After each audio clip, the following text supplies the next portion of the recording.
Liberando sus frenos. Hace muchos años, cuando comencé a estudiar las emociones negativas, el punto más crítico que descubrí fue que no se puede hacer ningún progreso hacia la salud, la felicidad, el amor y el cumplimiento del potencial mientras se insista en mantener intactas las emociones negativas. Y lo único bueno de las emociones negativas, si es que tienen algo de bueno, es que las emociones negativas no son permanentes. Lo dice hasta Sigmund Freud, no hay un lugar permanente para las emociones negativas en el subconsciente. En otras palabras, son visitantes indeseados. Son hábitos negativos o patrones de respuesta negativos que pueden eliminarse, y el punto inicial para eliminarlos es entender de dónde vinieron y entender cuáles fueron los factores causales, volviendo a la niñez temprana, que desencadenó el desarrollo de las emociones negativas y nos han dado como adultos una predisposición a ser negativos de una u otra forma. Esto nos lleva al condicionamiento de la niñez temprana. Recuerden que ya dijimos que el punto inicial de los patrones de hábitos negativos compulsivos e inhibitorios era la crítica destructiva. La crítica destructiva es el gran destructor. La crítica destructiva destruye a las personas en su interior y las deja caminando en círculos por fuera. Muchas personalidades han sido minadas y destruidas, mucha autoestima ha sido puesta de lado como resultado de la crítica destructiva más que cualquier otra cosa que podamos imaginar. La crítica destructiva es el gran asesino. Ahora, ¿por qué es eso tan malo? Sabemos que los niños en sus primeros años y al ir creciendo tienen una necesidad tremenda de amor y aprobación de sus padres. De hecho, muchos psiquiatras y psicólogos han dicho que la razón número uno de la enfermedad mental en los adultos es el retiro de amor o el amor no expresado. Sabemos que cualquier persona con prestigio, una persona que es importante para un niño, tiene un impacto enorme en ese niño, y los niños hasta la edad de 6 años tienen muy poca habilidad para discriminar entre una crítica válida y una crítica inválida. Lo que esto significa es que todo lo que diga un padre o un pariente mayor o una persona mayor, cualquier cosa que diga una persona de prestigio o una persona importante para un niño es aceptada como cierta. Es aceptada como una representación válida de la realidad. Si una madre dice eres un niño malo, o si un papá dice eres flojo, si alguien dice no eres dependiente, o si alguien dice que somos estúpidos o tontos o feos, el niño no tiene capacidad alguna para discriminar entre lo válido y lo no válido. Ese niño acepta eso como una verdadera representación de la realidad. Va más allá de la mente consciente, va directamente al subconsciente y ahí se queda. Muchos de nosotros como adultos aún estamos viviendo en base a la información negativa que recibimos cuando éramos niños. Y después como adultos, ¿qué decimos? Pues decimos así es como soy, o siempre he sido así, o algunas personas dirán, pues es de familia, tu padre era así, los hijos son así, tu madre era así, etc. ¿De dónde viene? Nada de estas cosas es de familia. Por ejemplo, cuando estaba creciendo, mis padres habían sufrido la depresión y la depresión les produjo un impacto enorme. Y cuando hablábamos de comprar algo, lo recuerdo muy bien, mis padres se ponían muy tensos y decían, no podemos pagarlo, no podemos pagarlo, no podemos pagarlo, no podemos pagarlo. Tenían una mentalidad de carencia, esta mentalidad de no podemos pagarlo toda su vida. Y luego yo crecí y aunque nunca he experimentado la depresión, y la mayoría de ustedes, 10, 20, 30, 40 años después, aún estamos diciendo, no puedo pagarlo, no puedo pagarlo, no puedo pagarlo. Aún tomamos como base esas frases críticas, esas frases emocionales que usaban nuestros padres. Tal vez sus padres les decían como mi padre me decía a mí una y otra vez, nunca acabas lo que empiezas, nunca acabas lo que empiezas. Nunca acabas lo que empiezas. Eres un flojo, nunca acabas lo que empiezas. Y cuando fui adulto tuve muchos problemas para acabar lo que empezaba. Al acercarme al final de la tarea, comenzaba a sentirme ansioso y buscaba cualquier excusa por posponerla o retrasarla. El segundo factor que nos predispone a emociones negativas es la falta de amor. Sabemos que las personalidades de los niños se desarrollan al grado en que reciben una alta calidad y una alta cantidad de amor de sus padres. Existe una relación de 1 a 1 entre la cantidad de amor, la calidad de amor y una personalidad sana. Ese amor negado o la privación de amor es la causa clave de la infelicidad, la negatividad y la enfermedad mental en los adultos. Para que un niño se sienta realmente amado, el niño debe tener padres con buenos conceptos, y la mayoría de nosotros tuvimos padres que fueron víctimas de sus padres, que a su vez fueron víctimas de sus padres. Un escritor famoso dice que todo el mundo es víctima de una víctima. Todos son víctimas de víctimas. Nuestros padres quisieron criarnos de la mejor forma posible, pero ellos mismos fueron víctimas de víctimas. Y para que un niño se sienta realmente amado, deben existir 3 condiciones. La condición número 1 es: los padres deben amarse a sí mismos. Los padres deben amarse a sí mismos. Recuerden, nunca le podrán dar más amor a otros que el que sienten por sí mismos. Si no se aman a sí mismos, no pueden amar a sus hijos. Si tienen un poco de amor por sí mismos, deben difundirlo en sus hijos. Si tienen poco amor por sí mismos y es absorbido por sus esposos, entonces, a veces, aunque deseen amar a sus hijos, no tienen amor que darles. Sus padres querían amarlos y en muchos casos no tenían amor para darles. Y eso es porque nunca lo recibieron cuando crecieron. El segundo requisito es: los padres deben amarse mutuamente. Para que un niño crezca sintiendo confianza en sí mismo, crezca sintiéndose amado, a salvo y seguro, debe crecer en un ambiente donde los padres se amen. No hay nada que le dé más temor a un niño que crecer en un hogar donde los padres peleen entre sí, donde los padres no se amen, donde haya dificultades, porque el niño siempre tiene una tendencia, primero que nada, ser una víctima, pues al niño se le grita y se le vocifera, y entonces cree que la razón por la que mamá y papá pelean es su culpa. Ahora, una investigación interesante: como hay muchas familias de un solo padre, la investigación interesante muestra que cuando uno de los padres se va como resultado de una separación o un divorcio, los niños que quedan invariablemente están convencidos de que la razón por la que el otro padre se fue se debió a algo que él hizo.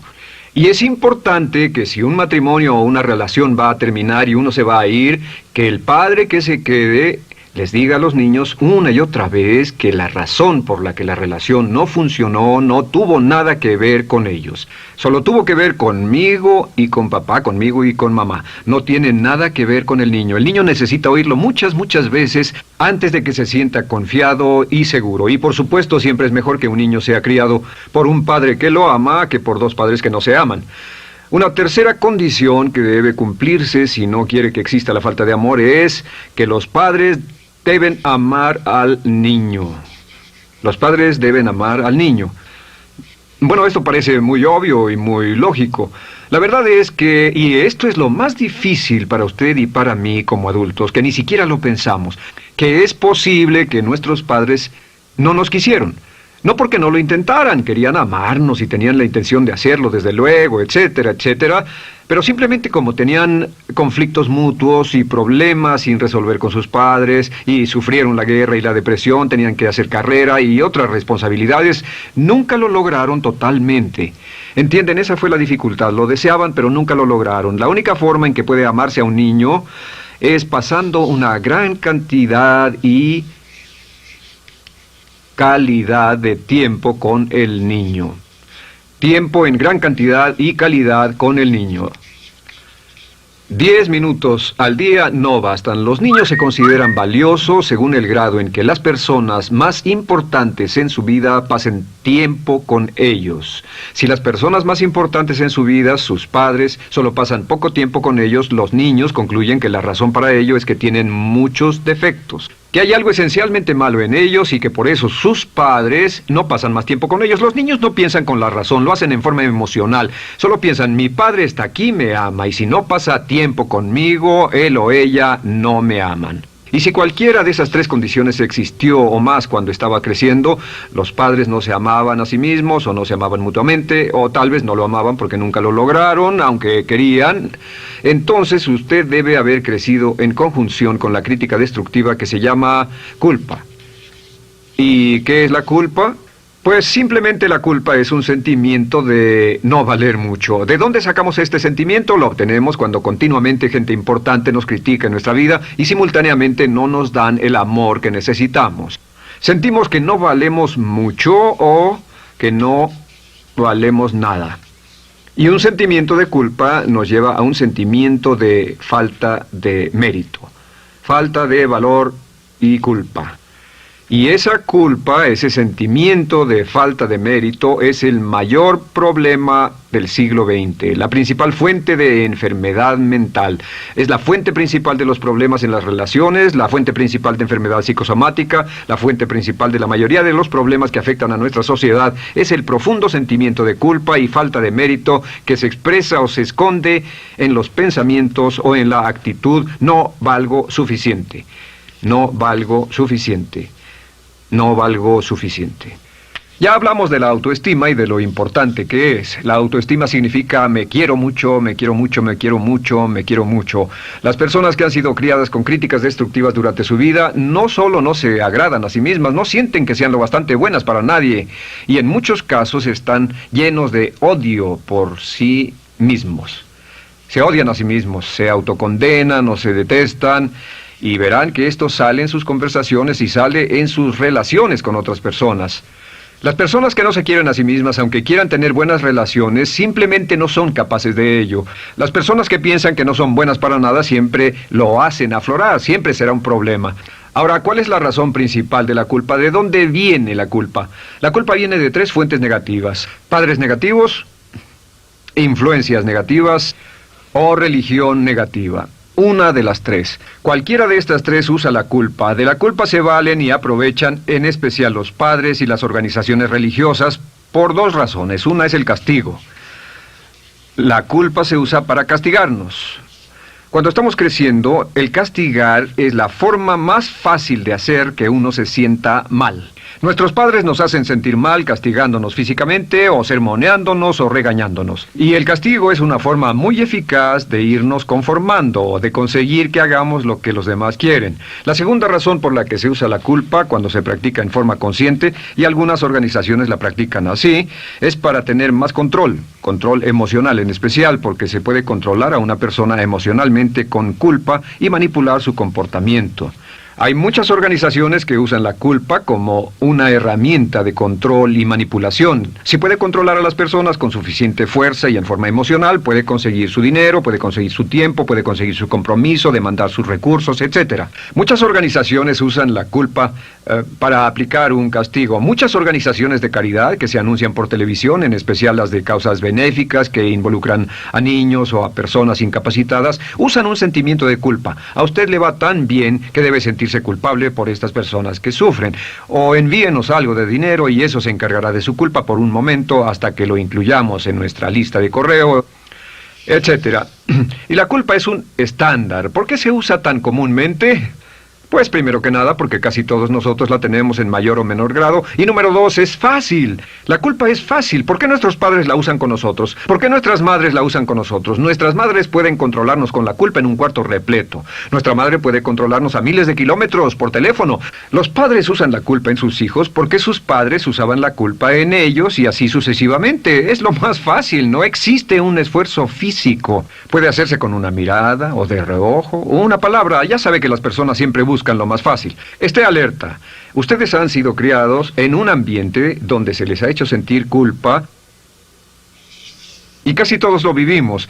Debemos entender que la culpa es como una letrina o bacterias emocionales negativas que se colocan en la raíz de su psique o su subconsciente y activan todas las demás emociones negativas: furia, odio, envidia, resentimiento, frustración y duda, temor, etcétera. Las crea y las activa a todas. Y la forma para, en realidad, deshacerse del centro es exorcizarlo, extirparlo. Y es lo que vamos a hacer el resto de esta sesión. Primero, ¿cómo podemos saber si nos criaron con sentimientos de culpa? Bien, a esto le llamamos la manifestación adulta de la culpa. Manifestación adulta de la culpa. Puede saber, probándose a sí mismo, ¿cuánto de esto tiene? Número 1, la manifestación adulta de la culpa es que tiene sentimientos de inferioridad, sentimientos de inadaptabilidad y de no merecer las cosas. No siente que merezca que le pasen cosas buenas. Si una persona ha sido criada con crítica destructiva y se le hace sentir culpa, entonces cuando logra éxito, aún con un tremendo esfuerzo, tiene una tendencia terrible de sentir que no se lo merece. A esto se le llama, por cierto, temor al éxito. El temor al éxito es solo otra forma de decir que la persona que ha estado condicionada a pensar de sí misma como poco valiosa o no lo bastante buena, se siente muy incómoda cuando experimenta el éxito. Se siente muy tensa y a disgusto.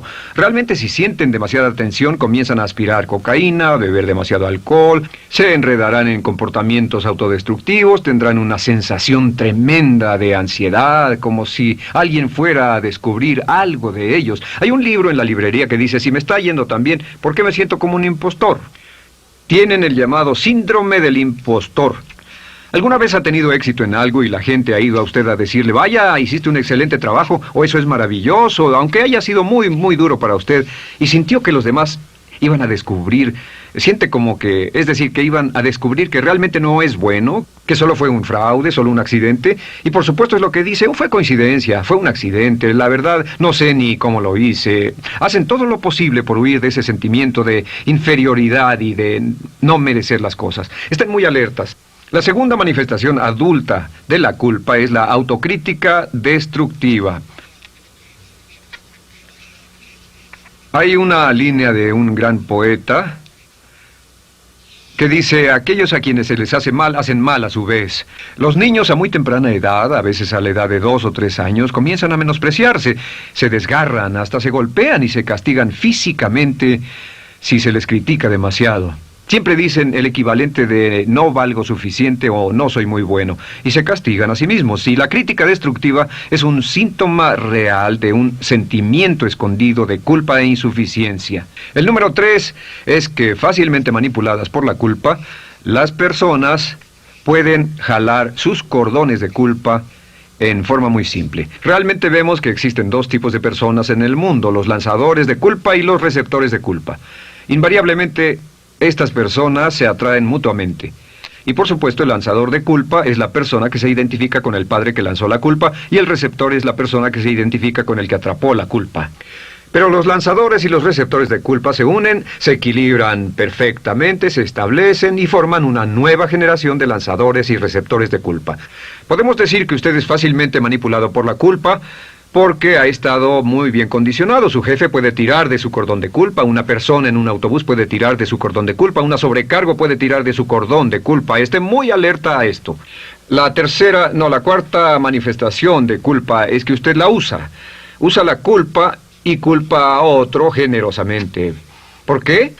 Pues si ha funcionado en usted, la hará funcionar en ellos. Le parecerá que es un intercambio, un trato muy justo. Usa la culpa y la culpabilidad y se convierte en la base de sus relaciones con los demás. Cuando algo sale mal, les echa la culpa a ellos. Algo sale mal, culpa a alguien más. En cuanto hay un problema, busca a quién culpar. Un experimento muy interesante con la cámara escondida hace algunos años, fue que hicieron una plancha de hielo y la pusieron en la acera sin que nadie los viera. No hacía mucho frío, pero lo hicieron y observaron cómo reaccionaban las personas cuando pasaban por ahí, cuando caminaban por ahí, llegaban a esa plancha de hielo, se desequilibraban y se resbalaban, y lo primero que hacían era observar a la persona más cercana a ellos, enojados, verdaderamente furiosos. En otras palabras, buscaban a quién culpar. Y si no había nadie cerca de donde habían caído, se levantaban otra vez, miraban a su alrededor, no había nadie y entonces pateaban el piso, pateaban con fuerza y se iban.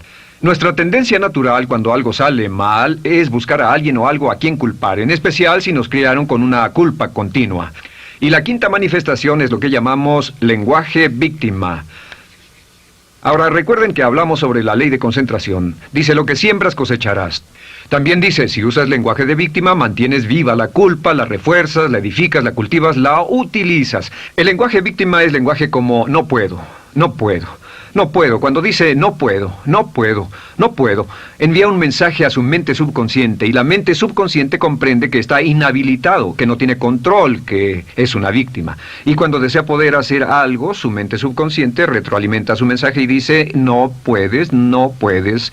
Y lo segundo que dice es tengo que, y otra vez no tengo control, no estoy a cargo. Pero existe otra expresión del lenguaje víctima que debemos evitar, y es esta, trataré. Trataré, sea lo que sea, trataré. ¿Qué significan las palabras trataré? Pues déjenme decirles qué significan. Significan voy a fracasar y lo digo anticipadamente para que no me vengan con represalias. En otras palabras, dice trataré de llegar a tiempo, pero lo que está diciendo es tal vez llegue tarde y no pueden reclamarme porque dije que trataría. Cuando una persona dice trataré, está disculpando su fracaso por anticipado. Si fuera al doctor y el doctor lo examinara, lo auscultara y le dijera, pues está en pésimas condiciones, tendremos que intervenir, debemos llevarlo al hospital ahora mismo, me sorprende que haya llegado aquí. Usted dirá, bueno doctor, espero que haga un buen trabajo. Y él dice, trataré. Si él dice eso, usted seguramente buscará otro médico. O si va a un abogado. Lo culpan de algo y va a un abogado y le presenta su caso y dice, oiga, va a defenderme, y él dice, trataré. ¿Qué está diciendo? Está diciendo, escuche, he estudiado el caso y por lo que veo no hay mucha esperanza, pero lo tomaré de todos modos. Trataré son los que tratan de conseguir que les pague por anticipado. Otro juego de palabras que no debe usar. Por cierto, con respecto a trataré, lo que debe decir es lo haré o no lo haré. No trataré. Si alguna vez en nuestro negocio, tenemos un negocio muy activo, si llamamos a alguien y le pedimos alguna cosa o algún trabajo y dice trataré de conseguirlo para el viernes o trataré de terminarlo a tiempo, al instante sabemos que lo que quiere decir es que quiere sentirse libre, no comprometerse. Así que nunca dejamos que nadie se vaya con un trataré, debe ser hecho o no, y queremos obtener una seguridad. Si hace falta, nosotros lo hacemos. Cuando dicen trataré, lo que están haciendo es que se están lavando las manos. Esté alerta, la otra palabra es desearía. Dicen que un deseo es una esperanza o una meta sin energía detrás. Desearía. ¿Qué significa un deseo? Desearía significa que me gustaría tener algo, pero sé que nunca lo podré tener. Cuando dice desearía bajar de peso, ¿qué significa? Las palabras no dichas son, pero sé que no puedo. ¿Por qué no? Por las excusas que tiene y el metabolismo que tiene y los problemas, etcétera. Siempre hay razones por qué debe salir, etcétera. Desearía dejar de fumar, desearía estar en forma. Desearía, desearía, desearía. Cuando usa la palabra desearía, le muestra al subconsciente que esto es algo que no cree que le sea posible lograr o adquirir. Entonces el subconsciente descarta completamente esto como meta y no le da energía, ni motivación, ni impulso, ni deseo de lograrlo. Así que esté muy alerta al lenguaje víctima. Esté alerta a la expresión sí, pero. O lo haría, sí, pero. Alguien le dice, haga esto, y usted dice, sí, pero. La palabra pero, por cierto, es el gran borrador. Si una persona le dice, podría incrementar sus ingresos o incrementar su rendimiento, ser una persona mejor o más feliz o bajar de peso o lo que sea, no importa. Y usted dice, sí, pero. Lo que está diciendo es que está borrando toda la aseveración que ha dicho antes. Manda un mensaje a su subconsciente que dice, no hay posibilidad. Y no hace esfuerzo, no otorga energía, no ejerce capacidad alguna hacia el logro de esa meta. Y las personas que han sido criadas con culpa tienen 5 cualidades o 5 manifestaciones de adultos. Una es que se sienten inferiores, se sienten inadecuadas, sienten que no merecen que les pasen cosas buenas. Estén muy alertas a eso. El número 2... se autocompadecen continuamente, usan la autocrítica destructiva. El número 3, usan la culpa y la culpabilidad en ellos y en otros. El número 4, son manipuladas por la culpa. Y número 5, usan lenguaje víctima. Así que, ¿cómo nos deshacemos de la culpa? ¿No es sorprendente cómo se aclara esto? Este pizarrón, todo se borra. Tengo una varita mágica cuando me voy a sentar al escritorio. Entonces, ¿cómo nos deshacemos de la culpa? Para deshacerse de la culpa...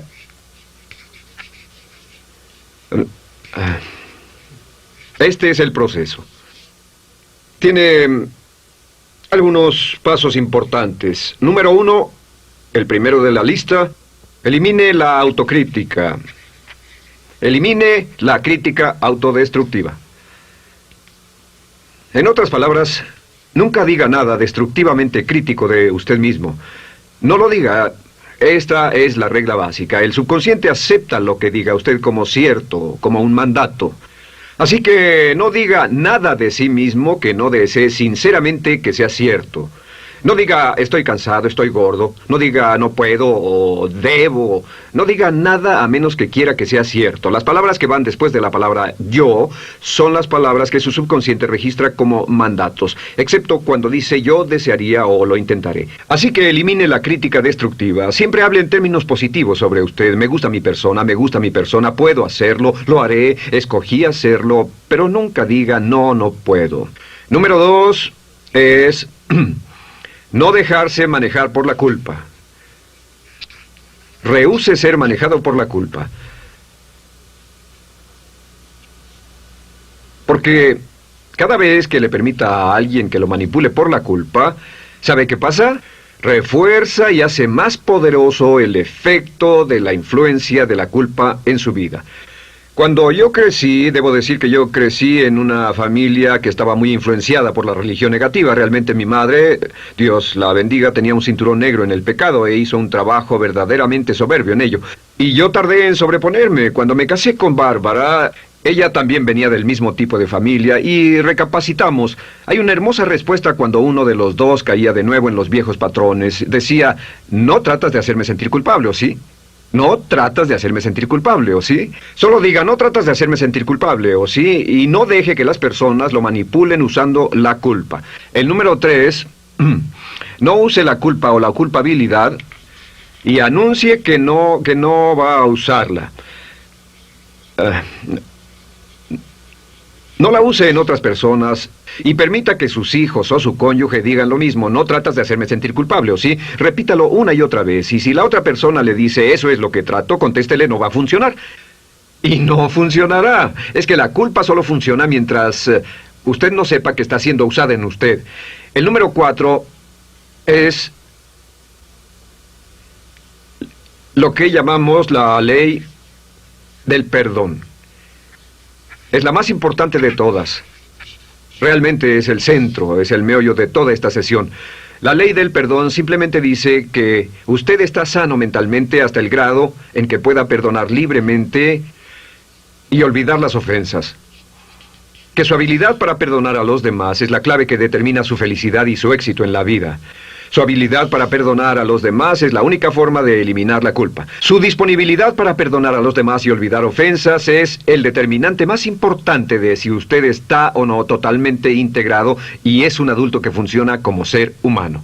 Porque la tendencia de culpar y de guardar rencores es una tendencia patológica infantil que la poseen todas las personas que están enfermas mentalmente. La habilidad para olvidar, para perdonar libremente, es la marca del ser humano realmente iluminado. Ahora, acepte eso como real. Hay 4 personas a las que debe perdonar. Número 1, perdone a sus padres. Perdone a sus padres por todo lo que le hayan hecho para herirlo. La mayoría de nuestras investigaciones muestran que casi todos nuestros problemas como adultos se remontan a no estar dispuestos o no poder perdonar a nuestros padres por algo que hicieron que nos hirió. Perdónelos un 100%, escríbales, llámeles por teléfono, dígales, o cuando menos perdónelos en su corazón, pero perdone a sus padres. Número 2, perdone a los otros. Perdone a todos los demás. Perdone a todos los que lo hayan herido de algún modo, por cualquier cosa, y déjelo así. Ahora, hay muchos que dicen no puedo perdonar a esa persona por lo terrible que me hizo. Pero recuerde esto, el perdón es perfectamente egoísta. El perdón no tiene nada que ver con la otra persona, solo tiene que ver con su paz mental y con su propia integridad mental. Número 3, perdónese a sí mismo. Perdónese por todas las cosas débiles, tontas, insensatas y estúpidas que haya hecho, porque todas las personas han hecho cosas tontas, insensatas, estúpidas y ridículas, pero perdónese en un 100%. Y finalmente, la última parte de esto, si ha hecho algo que hirió a alguna persona, vaya a disculparse. Es sorprendente el hecho de vidas que se arruinan año tras año por personas que no tienen la fortaleza intestinal, las agallas y el valor para decir lo lamento. Una de las cosas más importantes es desarrollar carácter hasta el grado en el cual hacemos las cosas que son muy difíciles para nosotros, hasta el grado en el cual hacemos las cosas que sabemos que están bien, aunque sean difíciles, en especial cuando son difíciles emocionalmente. Y la clave para deshacerse de la culpa, la clave para ser una persona total y completamente positiva, es perdonar a los demás. Perdone a las personas con quienes ha sostenido una relación. Perdone a sus jefes anteriores. Perdone a los amigos que lo han herido. Perdone las inversiones que estuvieron equivocadas. Perdone a los jefes que lo despidieron. Perdone a sus padres. Perdone a todo el mundo. Desarrolle una actitud hacia la vida con la que rehúsa guardarle rencor a los demás. Solo repita una y otra vez: los perdono a él o a ella por todo. Los perdono por todo. Los perdono por todo.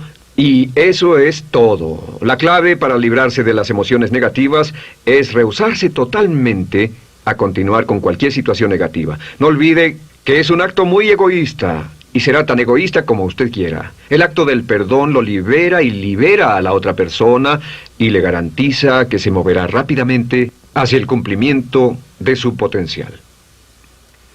Para tener éxito, una mujer debe ser mejor en su trabajo que un hombre. Golda